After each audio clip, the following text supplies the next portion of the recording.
오늘 말씀은 그 밭에 어떤 사람이 밭을 사러 갔다가 보니까는 땅을 보니까 보화가 숨겨져 있는 거예요. 그래가지고 몰래 숨겨놓고 보화를 찾으면 어떻게 돼요? 알리는 사람 없잖아요, 보화. 그죠? 보화를 본 적이 없는 듯한 표정들인데 다. 보화 못 보셨어요? 네, 보화 못 보셨구나. 자, 그럼 보화는 엄청난 가치를 지닌 것을 보화라고 합니다. 그게 돈이든 뭐 금이든 다이아몬드든, 요즘에는 다이아몬드보다도 뭐 비트코인인가 요즘에 그런 게 생겼어요, 그죠? 네, 처음 들어보세요? 네, 돈 되는 게 굉장히 많은 엄청난 가치를 가진 것들이 많이 생기긴 하고 있어요. 이제 엄청난 가치를 가지고 있는 것을 보화라고 합니다. 근데 이 사람이 보화를 발견했어요, 땅 속에서. 그래가지고 그걸 비밀에 붙이고 자기의 모든 재산을 다, 통장에 있는 거, 냉장고도 팔고 뭐 컴퓨터 다 팔아가지고 그 땅을 샀습니다. 너무너무 기뻐해가지고 그 땅을 샀습니다. 예수님이 오늘 하시는 말씀이 바로 우리 기독교인의 삶은 바로 그런 삶이다. 네. 말씀하시는 거예요. 이 천국이 그렇다고 하는 거잖아요. 말씀 안 읽었나요 지금? 네, 다 아시죠? 이 말씀을 보면은 아주 짤막한데 이 말씀에 이렇게 말씀하죠. 천국은 마치 밭에 간 주인 보화와 같으니 사람이 이를 발견한 후에 어떻게 해요? 숨겨두고 그리고 기뻐하여 돌아가서 자기 손을 다 팔아서 그 땅을 그 밭을 사는 자. 이건 좀 외우세요. 천국은 마치 우리 기독교인의 삶은 이런 삶이에요. 보화를 발견한 삶. 그것을 소유하는 삶이 바로 우리 삶이라는 겁니다. 네. 자, 이 말씀과 또 이 말씀을 예수님 하신 이 말씀을 저희의 삶, 그 다음에 이 선교와 좀 관련해서 우리에게 어떤 교훈을 주실까 이제 묵상을 하면서 같이 말씀을 나누고 싶어요. 어떤 굉장히 잘 나가시는 의사 한 분이 있었어요. 근데 이분이 어느 날 원장님한테 찾아가서 사표를 딱 제출을 하는 거예요. 사표. 그만하겠습니다. 그 원장님 묻죠. 아니 그렇게 잘 나가는 분인데 훌륭한 분인데 전망이 좋은 분인데 왜 이 좋은 직업을 그만두고 왜 사표를 냈냐고. 그래서 이분이 하는 얘기가 제가 옛날에 하나님한테 약속을 한 게 있어요. 이 한국 땅에서도 이렇게 많은 환자들을 고치고 좋지만 의료 혜택을 못 받고 참 고난받고 있는 저 선교지에 그런 어려운 나라에 가서 좀 저는 이렇게 살고 싶고 그들을 좀 섬기고 싶습니다. 그런 얘기를 다 했습니다. 원장님은 그 얘기를 듣고 그렇군요. 그러면서 자네는 밭에 감춘 보화를 드디어 발견했구만 그러면서 축복을 하셨다는 얘기입니다. 자, 그러면서 이 짧은 여기 속에서 보화에 대해서 좀 먼저 또 얘기를 나눌게요. 보화가 무언가? 예수님 하신 말씀이 우리 기독교인의 삶은 보화를 발견하는 삶이라고 했잖아요. 그럼 보화가 뭔가? 이 보화는 나의 가지고 있는 모든 것, 엄청난 가치를 가지고 있어서 내가 가지고 있는 모든 것, 심지어는 내 삶까지도 내 인생까지도 투자해도 전혀 아깝지 않고 더 가치 있는 것을 보화라고 할 수 있습니다. 네. 여러분들 결국 살면서 여러분 자신을 투자하잖아요. 아까 공부에도 투자하고 사업에도 투자하시고 또 땅에도 투자, 토지에도 투자, 부동산에도 투자하시고 또 주식에도 투자하시고 그죠? 안 하시나요? 안 하시는구나. 투자를 안 하면은 이게 걷지 못하시는데 투자를 하셔야 돼요. 예수님께서도 그 땅에다가 씨를 뿌리는 삶이라고 했잖아요. 투자를 하는 거예요. 투자해가지고 좋은 땅에 뿌려주면 30배, 60배, 100배 수확을 하는 거고요. 우리 은혜마을 교회에서 이번에 인도네시아 가셔서 엄청난 투자를 하신 거거든요. 그죠? 사람도 투자하시고 물질도 투자하시고 휴가 그 시간도 투자하시고 온 가족들 전부 다 데려가서 땀 흘리면서 관광도 다 투자하신 거거든요. 재능도 투자하시고. 왜 그렇게 하셨겠어요? 가치가 있으니까 하는 거예요. 30배, 60배, 100배를 수확할 거라고 하는 주님 주신 믿음도 있고 그래서 순종하는 마음으로 한 거잖아요. 이 우리 인생은 투자하는 삶입니다. 우리 하나님께서 우리 인간을 위해서 엄청난 투자를 하셨어요. 여러분 한 명 한 분이 이 땅에 태어나기 위해서 엄청난 투자를 하셨고요. 누군가가 우리 부모님들이 또 누군가가 여러분들을 위해서 물질과 사랑과 엄청난 투자를 하셔서 여러분들이 지금까지 이렇게 잘하고 있고 잘하셨고 훌륭하게 이렇게 되신 겁니다. 할렐루야. 앞으로도 그럴 거예요. 더 투자하시고 수억이 뭐예요? 그냥 엄청난 투자를 하셨어요. 우리 한 사람 한 사람을 위해서. 너무나 큰 사랑 때문에. 자, 그러면 우리도 하나님을 닮았기 때문에 투자를 하면 살아요. 돈이 가치가 있기 때문에 돈 투자를 하는 거예요. 돈이 나쁘다고 절대 그렇게 생각하지 마세요. 왜냐면 돈은 좋은 거예요. 근데 지금 말씀드리는 돈보다 더 좋은 게 있기 때문에 지금 제가 말씀을 드리는 거거든요. 돈이 절대 나쁜 게 아니에요. 꼼짝하는 가치가 있는 거예요. 그러니까 열심히 일을 하시죠.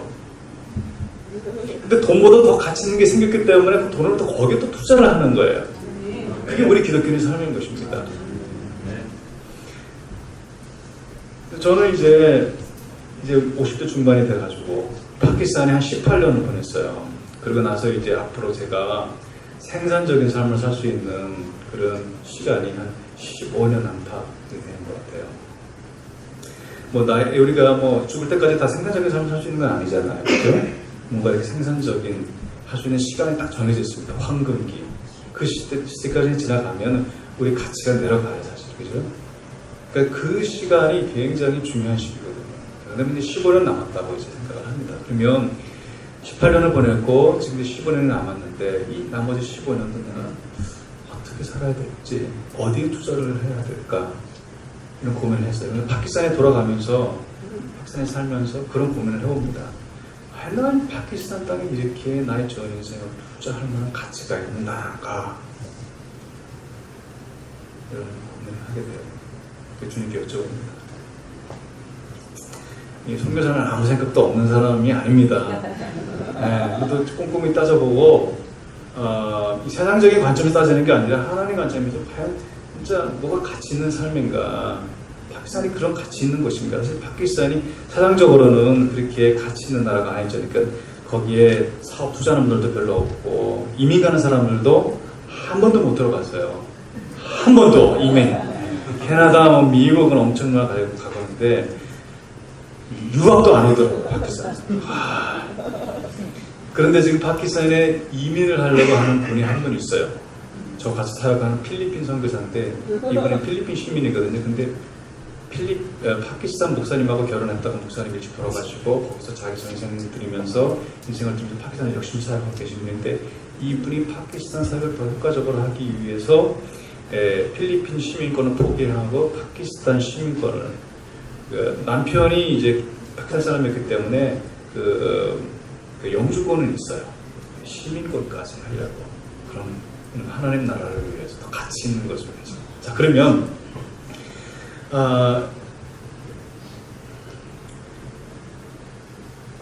이런 고민을 하면서 저는 다시 한번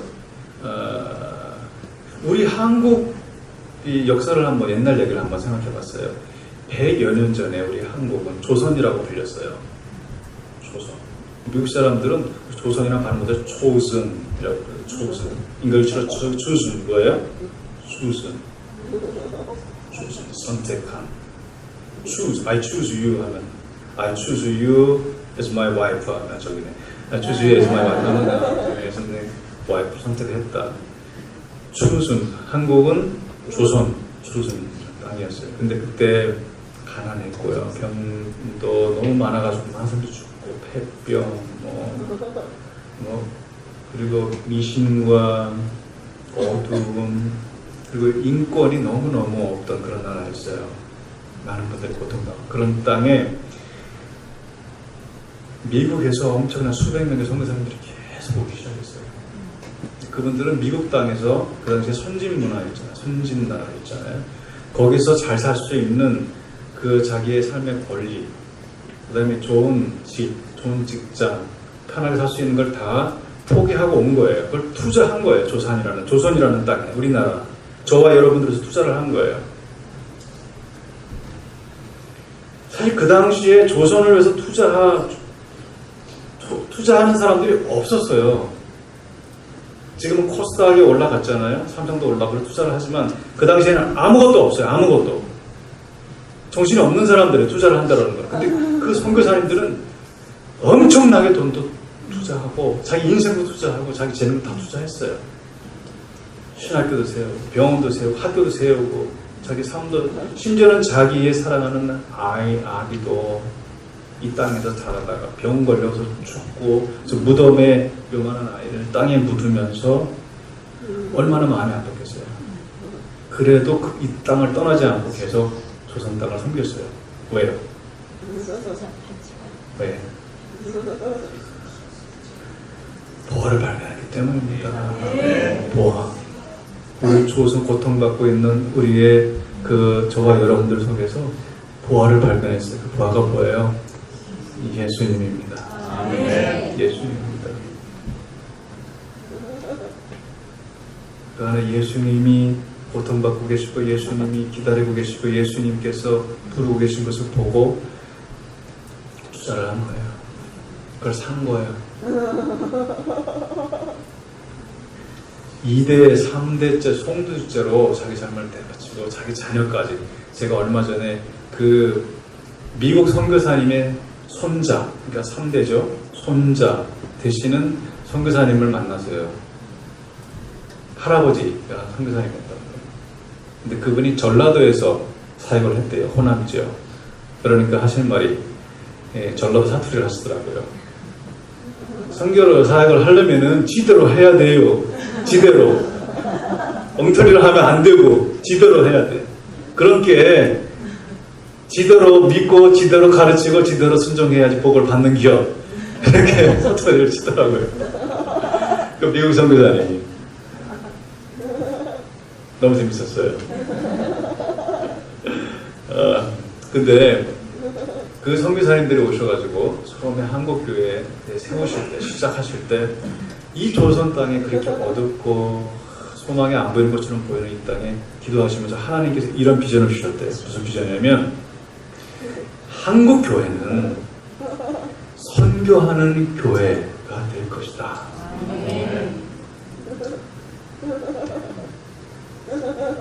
옆에 있는 큰 나라 중국, 러시아, 일본, 주변국들의 복음을 전하는 선교하는 교회로 하나님이 세워줄 것이다 라는 비전을 받고 사역하셨어요. 교회를 세웠어요. 그래서 첫 번째 7명의 목사를 배출을 해서 신학교에서 교회를 개척을 할 때 이 7명 목사들 중에 2명을 선교사로 보냈습니다. 7명 중에 2명. 아무것도 없는 교회. 가난했던 교회인데. 가진 것도 없는 교회인데. 100여 년 전에. 1917년. 1917년 처음 17년이 아니네요. 1907년이네요. 와, 7년. 1907년에 평양에 장대현 교회에서 처음 노회를, 그러니까 처음 교회 설립을 했어요. 그때 7명의 목사를 안수준다는 건 목사로 세운다는 거예요. 목사님으로 만드는 일을 했는데 그때 33명의 선교사님들하고 36명의 한국 장로님들하고 교회처럼 같이 모여가지고 그 행사를 가졌어요. 그리고 7명의 목사를 임명을 했어요. 목사로. 그러면서 2명을 선교사로 보냈어요.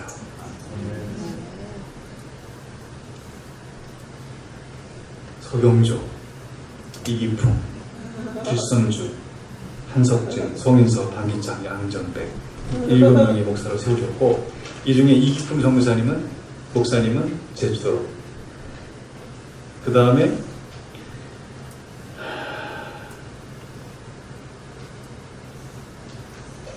한석진 목사님은 일본어로. 계속해서 1909년, 1917년 계속해서 선교사님들을 일본에, 시베리아에, 멕시코, 중국 산동섬, 만주 선교사를 보냈어요. 그 어려웠던 시절에.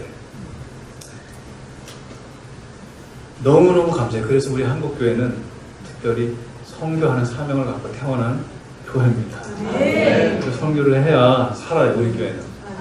하나님께서 교회를 세우실 때 특별히 사명을 주시거든요. 우리 한국교회는 선교하라고 처음부터 선택하셨고, 그리고 그 실행을 했고, 지금도 실행하고 있어요. 우리 교회는 죽지 않아요. 왜냐하면 복음을 전해야 될 곳이 아직도 많이 있기 때문에. 특별히 앞으로 남아있는 이슬람 국가에 끝까지 복음을 전해야 돼요. 우리 사랑하는 은혜마을 교회가 드디어 이슬람까지 가서 이제 인도네시아까지 오셔서 선교사를 하셨는데 웰컴입니다. 웰컴입니다. 웰컴. 그래 앞으로 이제 실크로드가 오픈이 되면은 그냥 계속 보십시오. 그리고 힘이 드시면 옆에 교회들하고도 같이 하셔서 보십시오. 이번에도 같이 동행을 하셨더라고요. 너무 아름다운 그런 콜라보레이션을 하셨는데 하천국은 그렇게 콜라보레이션을 너무 아름다운 팀워크를 너무 잘하셨어요. 앞으로 계속 하셔야 됩니다. 특별히 다음 세대들. 그러면서 저는 앞으로 이 교회에 더 많은 젊은이들과 더 많은 아이들과 다른 세대들이 더 좀 많았으면 좋겠어요. 아예 그냥 학교를 좀 세웠으면 좋겠네요. 학교를 세우셔가지고 많은 기독교 우리 같이 가서 세계관으로 아이를 키워서 그 아이들이 사업가로, 무슨 의사로, 교육가로, 정치인으로, 또 선교사로, 목사로 계속해서 이 전 세계에 그를 했으면 하는 바람이 막 생겼습니다. 막 그냥 꿈이 막 듭니다. 아멘. 그래서 그리고 오늘 말씀 보니까 발견을 했어요. 발견하고 그 다음에 어떻게 했어요? 먼저 기뻐했습니다. 그죠? 기뻐하고 그 다음에 어떻게 했죠? 숨겨뒀어요. 숨겨두는 거는 숨겼어요. 저는 숨겼고 그 다음에 어떻게 했죠? 소유를 팔아가지고 땅을 샀습니다. 밭을 샀습니다.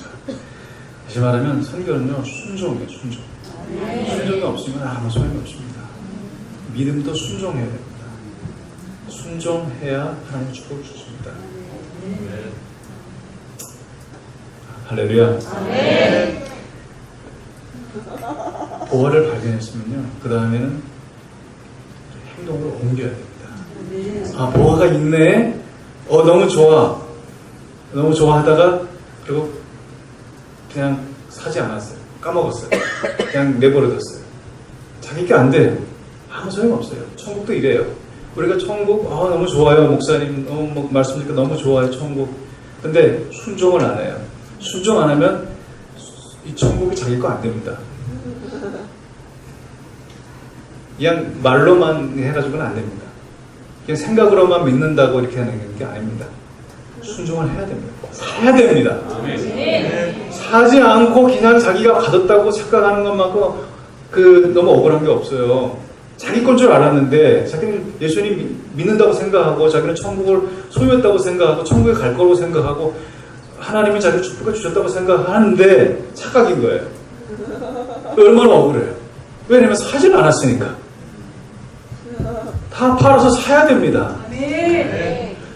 제가 만약에 선교사로 파키스탄에 부르셨는데 네 주님 좋습니다. 파키스탄에서 기도하겠습니다. 근데 가지를 안 해요. 투자를 하지 않아요. 순종하지 않아요. 아무 일도 안 일어납니다. 그냥 꿈속에서만 일어납니다. 순종해야 합니다.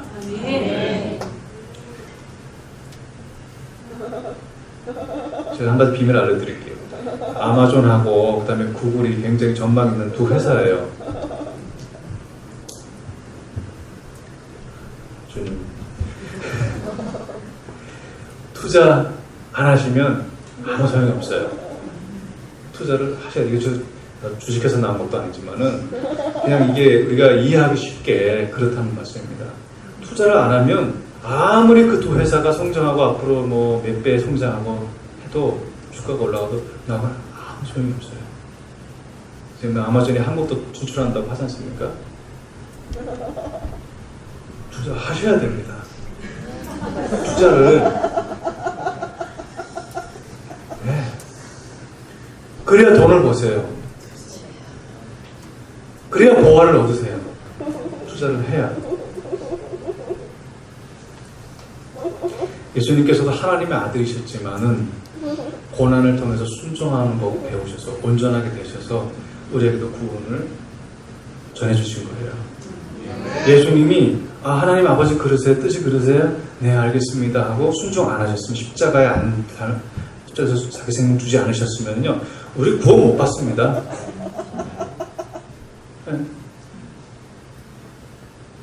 예수님이 믿으면 구원 얻으리라 이렇게 말씀하실 수 있었던 것은 예수님이 순종하셨기 때문에 가능한 거예요. 순종이 없으면 구원이 없습니다. 보화를 발견했으면 투자를 해야 됩니다.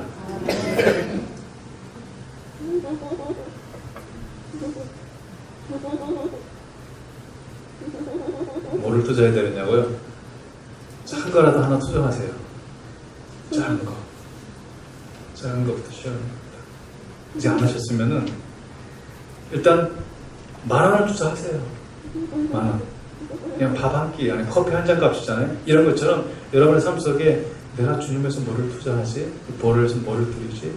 투자를 조금 해보세요. 오늘 은혜교회 마을교회에서는 인도네시아에서 투자하시고 순종하시고 그러면서 그 축복을 지금 많이 누리실 줄 압니다. 앞으로 30배, 60배, 100배 누리실 것이라고 저는 믿습니다.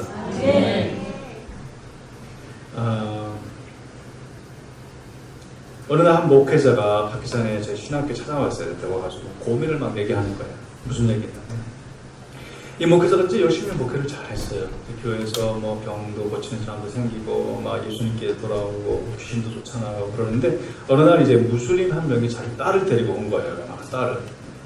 그러면서 하는 얘기가 무슬림이 교회 온다는 거는요 대단한 거거든요. 목사님도 인도네시아 가셔서 경험하셨지만은 엄청난 일이 일어난 겁니다. 그 우리 은혜마을 교회를 통해서 인도네시아 교회. 근데 이 무슬림이 찾아와가지고는 자기 딸이 귀신 들렸으니까 좀 기도해줘서 좀 낫게 해달라는 거예요. 자기가 무슬림 성직자들한테 가보고 그 다음에 용하다고 하는 사람들한테도 가봤지만은 병원에도 가보고 했지만 낫지를 않는다는 거예요. 그래서 누가 그러더라. 예수님의 이름으로 기도하면 낫는다. 그 말을 듣고 믿음이 생겨서 데려온 거예요. 데려왔는데 그래서 이 목사님이 기도를 해줬어요. 예수님의 이름으로 성들이 함께 기도했는데 어떻게 됐을까요? 네. 낫죠. 낫어요. 할렐루야. 낫는데 그 다음 주 가족이 되게 많아요. 무슨 일이 그냥 한 탓을 내리고 나온 거예요. 교회. 한 탓을. 보통 애들이 한 10명 가까이 되거든요. 다 데리고 나온 거예요. 애들이 또 주일학교에서 예배도 드리고 낫잖아요, 본인이. 그리고 자기 형제 자매가 낫잖아요. 보니까 어떻게 돼요? 믿음이 생기면서 아이들이 예수님 이름으로 기도하고 찬양하고 말씀 듣고 그리고 집에 돌아가가지고는 집에서도 열심히 하는 거예요. 그리고 자기 친구들 앞에서도 열심히 예수님 얘기를 하는 거예요. 예수님이 글쎄 예수님 이름으로 기도했더니 우리 내 여동생을 우리 누나를 언니를 고쳐줬어. 예수님이 살아계신가 봐. 예수님은 진짜 하나님이시고 능력이 있으신 분이셔. 예수님의 이름으로 무슨 일이 있으면 우리 예수님의 이름으로 기도하자. 기도를 같이 하고 예수님 이름을 찬양하고 막 그런 걸 하니까는 주변에 있는 친구들이 듣고서 막 얘기를 해가지고 어떻게 됐어요? 소문이 다 나가버린 거예요. 소문이 다 났으니까 이제 교회 장로님 목사님 이러다가 우리 교회 큰일 납니다. 무슬림들이 가만히 안 놔둡니다. 좀 조용히 믿으라고 좀 해주세요. 집에 가가지고 친구들한테 무슬림한테 얘기하지 말고 조용히 믿으라고 해주세요. 그래서 목사님이 아이고 무슬림 양반 예수님 믿는 것도 좋은데 우리 입장도 생각해줘야지. 좀 조용히 믿으셔. 얘기를 했는데 그래도 안 돼. 그래서 장로님 또 와가지고 목사님한테 목사님 얘기를 해도 안 들으니까 그냥 가능하면 나오지 말라고 해주세요. 교회 나오지 말라고. 이 목사님이, 이 선교사님 어떻게 해요? 이 장로들이 지금 그러고 있는, 아니, 권사님들이 지금 그러고 있네. 자기들이 핍박받을까? 그럼 교회 목사님이 쳐들어와가지고 막 교회 따라 부시고 핍박하면 큰일 나잖아요. 그거 어떻게 해야 돼요, 선교사님? 가만히 들어보니까 하나님 말씀에 뭐라고 기록되어 있어요? 교회는 예수님 뭐라고 하셨어요? 만민이 기도하는 집이다. 예수님의 이름으로 기도하고 하나님께 예배 드리는 곳인데, 예배하러 나온 사람인데, 기도하러 나온 사람인데 그걸 나오지 말라고 하는 거는 도대체 교회예요? 교회가 아니에요? 교회가 될 수 없잖아요. 그러면 안 되지. 그거는 교회일 거를 포기하는 거지. 그거는 그러면 안 돼. 나오라고 해야 되고, 무슬림들이 혹시 좀 어렵게 구하고 힘들게 하면 잘 설명을 하세요. 코란에도 예수님이 병 고쳐주시고 귀신 쫓아내는 사람으로, 죽은 사람도 살리는 사람으로, 그런 분으로 나왔기 때문에 단순히 예수님의 이름으로 기도하러 교회 나오는 건 당연한 거니까, 코란에도 써있으니까 그렇게 얘기하세요. 잘 정중하게 설명하고. 그래도 핍박을 하면 그건 어떻게 당해야지요. 감당해야지요. 어려움이죠. 이렇게 얘기를 하고, 이분도 예수님을 믿으면서 파키스탄에서 주님 믿으면서 순종을 하는 거예요. 어렵지만 순종을 해야 돼요. 또 한 분은 저희 신학교에 아시키나스 학장님인데, 이분이 은퇴를 앞에 두고 한 3, 4년부터 갑자기 하시는 말씀이, 자기는 일찍 은퇴를 하겠대요. 일찍 은퇴를. 그러니까 이게 무슨 말이냐면요, 파키스탄은요 절대로 은퇴를 안 합니다. 절대로 안 하는 당이에요. 그러니까 은퇴 시기가 와도, 은퇴 연령이 와도 절대로 안 합니다. 연장을 해가지고 죽을 때까지 하는 나라예요, 파키스탄은. 그리고 죽어서도 자기 자식한테 물려주는 그런 나라예요. 한국에도 요즘에 좀 어떤 교회들은 뭐 자식한테 물려주고 한다는데, 이게 그런 나라입니다. 좀 그런 거에서 많이 닮은 것 같아요, 한국하고 파키스탄하고 문화가. 근데 이러는데 이분이 하는 말이, 자기는 우리 신학교가 더 성장하고 하나님의 뜻을 이루기 위해서는 더 젊은 사람, 더 실력 있는 사람이 와서 그렇게 해야 되지, 성장합니다. 그러니까 제가 일찍 2년 전에 먼저 조기 은퇴를 하겠습니다. 그런데 진짜 은퇴를 하셨어요. 새 학장이 되셨는데, 젊은 분인데, 받아보니까 너무 신학교가 힘든 거예요. 재정적으로나 비전이나 여러모로. 그래서 같이 기도해달라고, 도와달라고, 같이 생각날 때마다 기도해 주시기 바랍니다. 여러분, 이 아시키나스 학장이 순종하는 거예요. 하나님 그런 마음을 주셨어요. 할렐루야. 네. 여러분, 우리 한국교회는 어떤 걸 순종해야 됩니까? 우리 한국교회는요, 잘 먹고 잘 사는 일에 올인하면 절대로 안 됩니다. 잘 먹고 잘 사는 건 그냥 하나님 주시는 거고요. 그거 가지고 우리가 끝까지 해야 될 일은, 우리 교회를 세우신 목적, 딱 끝까지 선교하는 겁니다. 그거 해야 통일도 되고, 그거 해야 통일된 다음에 만주 땅도 우리가 옛날에 우리 고구려 땅이었잖아요. 그렇죠? 네, 잘 몰라요? 그랬어요. 저기 만주 땅도, 중국 땅 많이 중국이 뺏어갔어요. 우리가 그것도 찾고 해서 경제적으로도 부흥할 뿐만 아니라 우리 한국이 복음을 다시 세계 선교를 더 힘차게 하는 나라가 되어야 됩니다. 예수님 오실 때까지. 이렇게 선교를 열심히 하는 나라가 없어요. 우리보다 더 잘 사는 일본도 안 해요. 한국만 해요. 한국만. 미국, 그 다음에 한국이에요. 이렇게 열심히 하는 나라가 특별한 나라입니다. 왜? 하나님이 그거 하라고 하셨기 때문에. 우리 해야 합니다. 그냥 먹고 우리가 해야 될 일은 선교하는 거예요. 돈 버는 거, 뭐 교육 공부하고 다 이것이 하나님의 일을 하는데, 이렇게 부자 될 때 하나님이 축복하시는 겁니다. 할렐루야.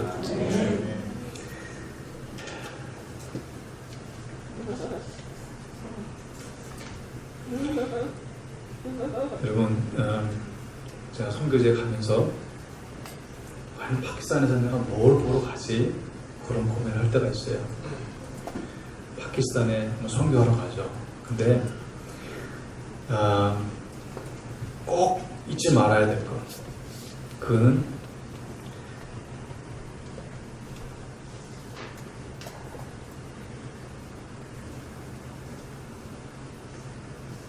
보화를 잊지 말아야 돼요.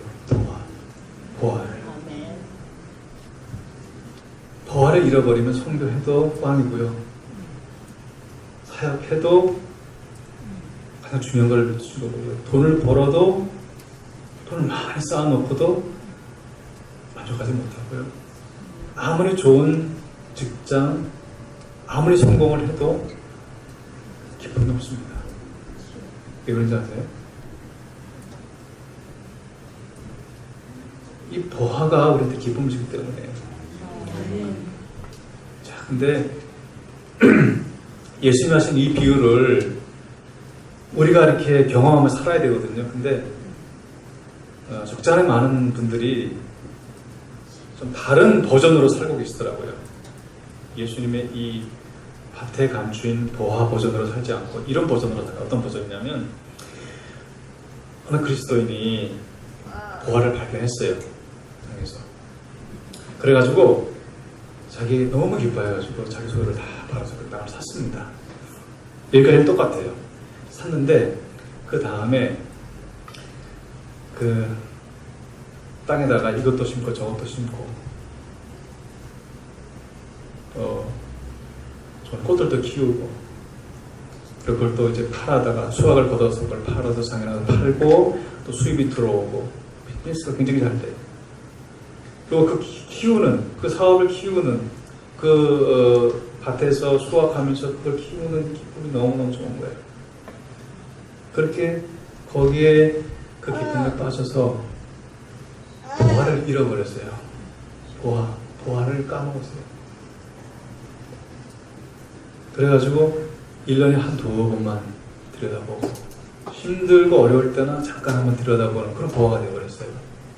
그러다 보니까 그 보화를 찾는 기쁨을 잃어버리고 점점 삶에 치이고 삶에 지치고 왜 자기가 사는지 그걸 잃어버리게 됐어요. 그리고 그냥 그렇게 사는 한 삶이 되어버린 거예요.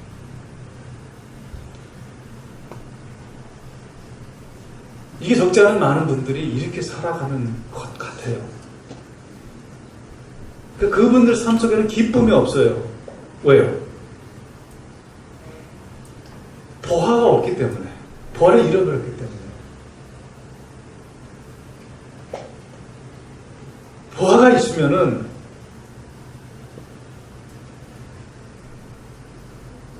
아무리 어려운 일이 와도 그 기쁨을 탈취할 수가 없어요. 잃어버릴 수가 없어요. 그 손해였기 때문에 이 정도 손해 괜찮아 난 더 큰 보화가 있습니다. 이 정도 손해보면 괜찮아. 그죠? 근데 이거를 이 세상에 있는 보이는 거를 전부 다 생각하는 사람은 이게 없어지고 손해가 되고 잃어버리면 그냥 세상에 다 무너지는 거죠. 그러니까 늘 조마조마하고 늘 불안하고 늘 거기에 매달려서 사는 거죠. 이건 기독교인의 삶이 아니라는 거죠. 이 버전은 세상 버전입니다. 이거는 우리가 예수님의 기독교인들의 삶의 버전이 아니에요. 만약 이렇게 살고 계시다면은 주변에 이렇게 사는 분들이 있다면 이거는 주님이 우리에게 주시는 그 버전이 기독교인의 삶이 아니라는 겁니다. 보화를 찾으세요.